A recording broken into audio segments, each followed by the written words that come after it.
Monsieur le Président, Mesdames et Messieurs les élus, je vais essayer aussi de raccourcir et de ne pas aller au-delà de cette assemblée politique. D'ordinaire, la formation, elle est réservée aux jeunes de 16 à 26 ans. Le mot alternance tout à l'heure a été cité. C'est vrai que l'alternance peut bénéficier aux adultes sous certaines conditions. Aux demandeurs d'emploi de 26 ans ou plus inscrits à Pôle emploi, aux adultes handicapés, aux bénéficiaires de minima sociaux ou aux personnes en contrat unique d'insertion.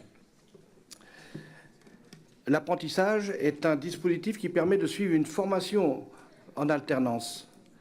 Mais ne confondons pas apprentissage et formation, même si elles se scindent.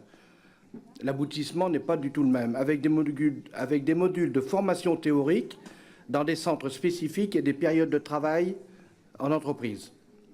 Cela conduit essentiellement par des offres de formation et des offres d'emploi en passant par cette alternance.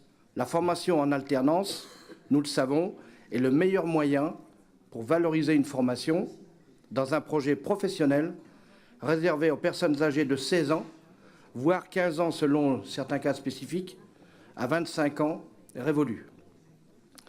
2 dernières dérogations sont prévues, sans limite d'âge supérieure. La formation en alternance permet de suivre une formation via des sessions théoriques au centre et des périodes de travail en entreprise.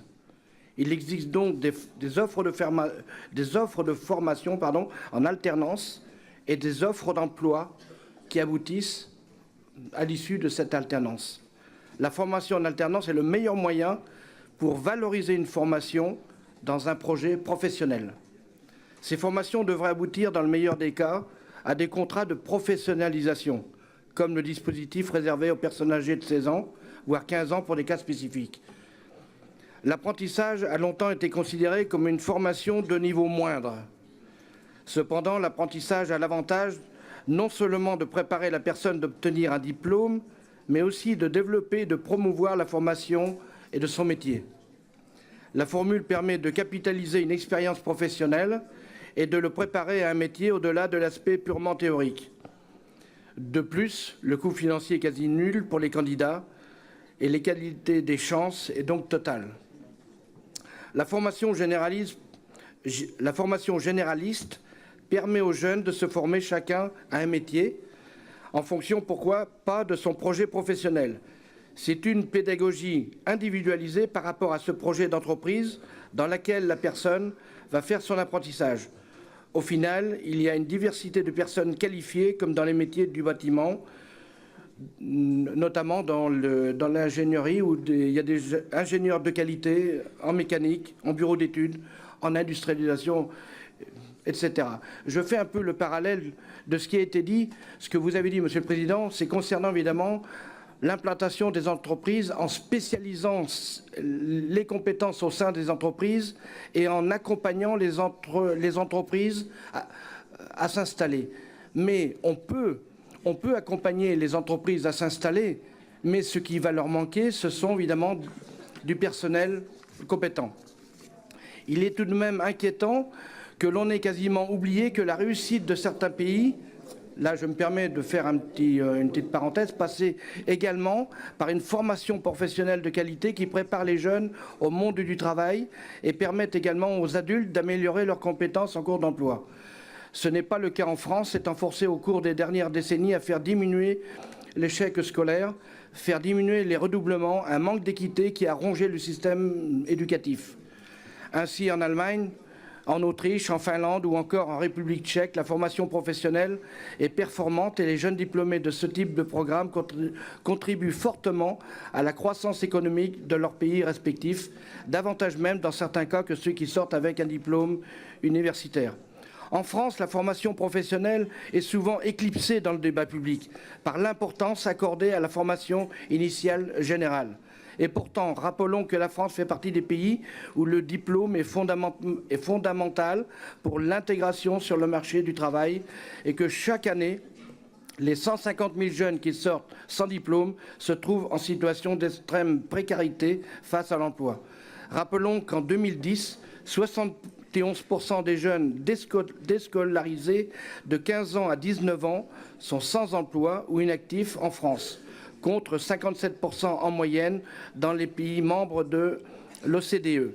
Il serait donc temps d'agir pour que échec scolaire ne rime pas avec échec tout court, car ceux qui sortent du système d'éducation aujourd'hui en France ont peu de possibilités de réintégrer une formation professionnelle et de finir leurs études. Il faut noter aussi que toutes ces personnes, évidemment, qui sont en échec scolaire, dès l'âge de 25-30 ans, comme il est préconisé de pouvoir mettre en place des formations pour ces classes-là, il est très difficile pour ces personnes-là, évidemment, d'assumer ou d'assurer une formation assez disons, importante à cet âge-là. Sinon, le parcours de formation dès l'âge de 16 ans est quand même le mieux préconisé. Ainsi, 10% environ des diplômés du secondaire l'ont été à 25 ans, ou plus au Danemark. En Finlande et en Norvège, ce pourcentage s'établit à 20%. En Islande et à plus 40% au Portugal. Former les jeunes à un métier sans oublier l'importance des compétences générales. De plus en plus d'emplois exigent des compétences générales. Est-ce que je peux vous demander de résumer la fin, s'il vous plaît? Oui, je vais vous le... Parce que votre intervention n'était pas courte. Et là, vous parlez d'autre chose que de la délibération. Eh bien, je vais la raccourcir, Monsieur le Président. Il est possible d'accorder des contrats en alternance en priorité aux jeunes sans diplôme en ciblant les aides sur ce public et en développant le pré-apprentissage. Créer un droit différé à la formation professionnelle pour les jeunes sortis du système scolaire sans maîtriser les savoirs de base, sans qualification ou sans diplôme. Les jeunes en décrochage scolaire doivent pouvoir acquérir au minimum les savoirs de base au cours de leur vie professionnelle par l'instauration d'un droit différé à la formation financé principalement par les fonds collectés auprès des entreprises pour la formation professionnelle et dans le cadre du contrat de professionnalisation. Et je termine.